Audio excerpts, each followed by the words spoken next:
ఉన్న బంగారాన్ని విడిపించి ఆ రోజు ఆన్లైన్ రేటుకే మేము కొంటాం. Sharma gold company. నమస్కారం, సుమన్ టీవీ ప్రేక్షకులకు స్వాగతం. ప్రస్తుతం మనతో పాటు ఉన్నారు శ్రీచక్రపీఠ వ్యవస్థాపకులు, అలాగే ప్రముఖ జ్యోతిష్య పండితులు, మనందరికీ సుపరిచితులైనటువంటి డాక్టర్ ప్రదీప్ జోషి గారు మనతో పాటు ఉన్నారు. ఈ క్రోధినామ సంవత్సరం 27 నక్షత్రాల వారికి ఏ రకంగా ఉండబోతుంది ఏంటనే విషయాన్ని తెలియజేసేందుకు గురుగారు నమస్కారం. శ్రీమాత్రే నమః. మీ జన్మ నక్షత్రం ఇంపార్టెంట్. ఇప్పుడు నేను చెప్పేది ఏది, జన్మ నక్షత్రం, నామ నక్షత్రము కాదు. నామ నక్షత్రం వేరు, జన్మ నక్షత్రం వేరు. నామ నక్షత్రానికి ఏ రాశి ఫలాలు కానీ ఏ గోచార ఫలితాలు కానీ వర్తించవు. పేరు పేరే, పేరులో కొంచెం బలం ఉండాలి, అంతకుమించి ఏం లేదు. అది న్యూమరాలజీ అనుకోండి. మిగతాదంతా కూడా ఇప్పుడు నేను చెప్పేటువంటి నక్షత్ర ఫలితాలు ఏవవుతున్నాయి నామ నక్షత్రాన్ని బట్టి, నేను చెప్పేటువంటి పరీక్ష ఏవైతే నక్షత్ర ఫలితాలు ఏవైతున్నాయో ఇవి జన్మ నక్షత్రం అయితే తెలుసుకోవాలి. మీ జన్మ నక్షత్రం మీకు తెలియదంటే నా వెబ్సైట్కి విజిట్ అవ్వండి. అక్కడ మీ date of birth, time, place అన్ని కూడా ఎంటర్ చేయండి. మీకు మీ యొక్క జాతకం మీకు ఈమెయిల్లో PDF రూపంలో వస్తుంది. ఇది 500 పేజీలకు పైగా వస్తుంది. డే టు డే రిపోర్ట్తో సహా వస్తుంది. అంటే ఈ రోజు ఏం జరగబోతుంది, రేపు ఏం జరగబోతుంది అనేది సూచన ప్రాయంగా డే టు డే రిపోర్ట్తో సహా వస్తుంది. సో అది మీరు స్వీకరించవచ్చు. మీ జన్మ నక్షత్రం అక్కడి నుంచి తెలుసుకోండి. పేర్లను బట్టి ఇప్పుడు శ్రీనివాస్ అని పేరు ఉంటుంది, అందరూ తులారాశి అని చెప్పేస్తారు. కాదు. ఇప్పుడు వెంకటేష్ అంటారు, వేవో కాకి మృగశిర నక్షత్రము అంటే ఇది మిథున రాశి అని చెప్పేస్తారు. కాదు. సో ఇలా పేరుని బట్టి మీరు రాశులు చెప్పుకోకండి, నక్షత్రాలు చెప్పుకోకండి, దాని ఫలితాలు ఉండవు. సో ఇప్పుడు ఈ సంవత్సరము క్రోధినామ సంవత్సరంలో ఒక్కొక్క నక్షత్రం వారికి ఎలా ఫలితాలు ఉన్నాయో చెప్తాను. అందరూ జాగ్రత్తగా వినండి. మీ జన్మ నక్షత్రాన్ని బట్టి మీరు నోట్స్ రాసుకోండి. గురుగారు, శతభిష నక్షత్రం వాళ్ళకి ఈ క్రోధినామ సంవత్సరం ఎలా ఉండబోతుంది, వారి గుణగణాలు ఎలా ఉంటాయి, అండ్ ఈ సంవత్సరం అంతా వాళ్ళకి బాగుండాలని అంటే ఎలాంటి పరిహారాలను వాళ్ళు పాటించుకుంటే బాగుంటుంది వాళ్ళంతా? శ్రీ గురుభ్యో నమః. శ్రీమాత్రే నమః. ఒక సామెత ఉంటుంది తెలుసా, జాకిన్ ఆల్ నన్ ఆఫ్ వన్ అని చెప్పేసి. అంటే అన్నిట్లో ఆడతేరు ఉంటారు, అన్నిట్లోనూ ఉంటారు, కానీ ఇది ఏది వాళ్ళకి రాదు. అది ఎవరు అంటే వీళ్ళే, శతభిష నక్షత్రం. ఎక్కడికి వెళ్ళినా అన్ని నాయే, నేను ఇది చేస్తా, ఇది నాకు చేయగలుగుతా, ఇది ఇంపాసిబుల్, ఇది నేను చేయగలుగుతా, ఇదేముంది ఇది అయిపోతుంది, ఇది చేస్తా అన్నీ చేస్తా అంటారు, ఏది చెయ్యరు. కాస్త విశాఖ నక్షత్రం లాగా కొంచెం, కానీ శతభిషం ఇంకా ఎక్కువ ఉంటారు. శతభిష వాళ్ళకి ఏంటంటే they are multi talented personality. Vishakha వాళ్ళు ఏంటంటే ఆరంభ శూరులు మాత్రం. శతభిషం వాళ్ళకి they are having multi talented. వాళ్ళకి టాలెంట్ ఉంటుంది. మీరు ఏదైనా టాస్క్ ఇస్తే ఆ టాస్క్ కంప్లీట్ చేస్తారు. కాకపోతే వాళ్ళ జీవితంలో ఇది నాకు కరెక్ట్, నేను దీంట్లోనే స్టిక్ అవుతాను అని స్టిక్ అవ్వలేరు. అది ఇబ్బంది. అలా ఒకదాని మీద కరెక్ట్గా స్టిక్ అయ్యి ఒక దాంట్లో వాళ్ళు మాస్టర్ అవుతే బాగుంటుంది. అదే జాకినాల్ మాస్టర్ ఇన్ నన్ అన్నట్టు, మాస్టర్ చేయలేరు వీళ్ళు. అన్నీ నేర్చుకుంటారు కానీ మాస్టరింగ్ రాదు. సో వీళ్ళ ఎక్కువగా పరోపకారి బుద్ధి ఉంటుంది, వేరే వాళ్ళకి ఎక్కువగా చేస్తూ ఉంటారు. ముఖ్యంగా వీళ్ళకి స్నేహితులు దొరకరు. వీళ్ళు స్నేహానికి ఎక్కువగా బానిసైపోతారు. స్నేహితులకు చేస్తూనే ఉంటారు. కర్ణుడి నక్షత్రం. కర్ణుడు ఎట్లాగైతే అభాస్ పాలవుతాడో, కర్ణుడు ఎలాగైతే ఉంటాడో వీడు అలాగే. ఈ నక్షత్ర జాతకులు ఏంటంటే స్నేహ ధర్మం కోసం ప్రాణం కూడా ఇస్తారు, డబ్బు లెక్క చేయరు. వాళ్ళకి ఎంతైనా చేస్తారు. అంటే వాళ్ళకి ఈగో ఉండదు, స్నేహితుల విషయంలో ఈగో ఉండదు.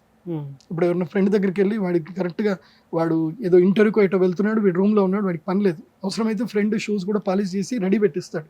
అరే వెళ్ళరా నువ్వు వెళ్ళు, కాళ్ళు నేను డ్రాప్ చేసేస్తా అని వెళ్ళిపోతాడు. అంటే తన గురించి ఆలోచించాడు, ఫ్రెండ్స్ గురించి ఎక్కువగా ఆలోచిస్తారు. సో మంచి వ్యక్తిత్వం, ఎవరిని ఇబ్బంది పెట్టరు, ఎవరిని గొడవ పెట్టుకోరు, ఎవరిని మనసుకి హట్ చేయరు. మంచి శతభిషం అంటే ఆరోగ్యం. డాక్టర్ అంటారు యాక్చువల్లీ. బిషక్ అంటే డాక్టర్.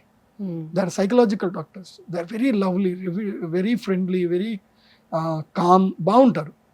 కాకపోతే వీళ్ళని డిస్టర్బ్ చేయకూడదు. వీళ్ళకి ఏదైతే వీళ్ళ వ్యక్తిత్వం ఉంటుందో, వీళ్ళు ఏదైతే పని చేసుకుంటారో అది డిస్టర్బ్ చేయకూడదు. అది డిస్టర్బ్ చేస్తే వీళ్ళు వెళ్ళిపోతారు, అలకరాయిళ్ళు విపరీతంగా అలుగుతారు, ఇంకా అది ఉంటుంది. కానీ ఈ సంవత్సరం మాత్రం శతభిషం వారికి ఎట్లా ఉంటుందనంటే మిమ్మల్ని పూర్తిగా వాడుకుంటారు. పూర్తిగా మీ జీవితంలో మీరు ఎన్ని ఎఫర్ట్స్ పెట్టినా, ఏది పెట్టినా గొడ్డు చాకిరిలాగానే ఉంటుంది. ధనలాభం రాదు. తర్వాత కీర్తి ప్రతిష్టలు కూడా దూరం అవుతాయి, గొడవలు కూడా ఎక్కువ అవుతాయి, ముఖ్యంగా వాహన గండం ఉంటుంది, దెబ్బలు తాకుతాయి ఈ సంవత్సరం. తర్వాత నమ్మక ద్రోహాలు జరుగుతాయి. ముఖ్యంగా ఫినాన్షియల్ డీల్స్ విషయంలో అప్రమత్తంగా ఉండండి. కోర్టు కేసులు అవుతాయి, జైలుకి వెళ్ళే యోగం కూడా ఉండే ఉంటుంది. అంటే ఆ పరిస్థితుల్లో ఆ పనులు చేసేటువంటి వాళ్ళు.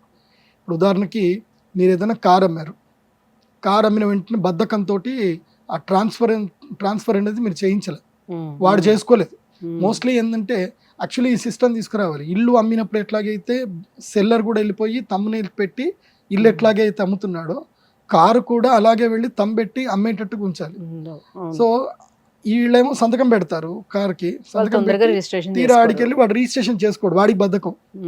ఆ కారులో వీడు ఏదైనా దిక్కుమాల పని చేశాడు, ఎవరికి ఎప్పుడు కేసు పడేది?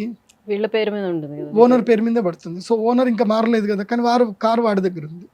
ఇప్పుడు అట్లాగే నాకు ఒక క్లయింట్ ఉన్నాడు, ఆ క్లయింట్ ఇట్లాగే కార్ అమ్మేశాడు, వాడు ఏదో మార్చుకుంటా అన్నాడు, వాడు కాస్త గంజాయి సప్లై చేశాడు కారులో, అది పట్టుకున్నారు. ఇది ఓనర్ వీడి ప్రమేయంలో జరిగిందని చెప్పి వీడిని తీసుకెళ్ళి లోపలేసేసారు.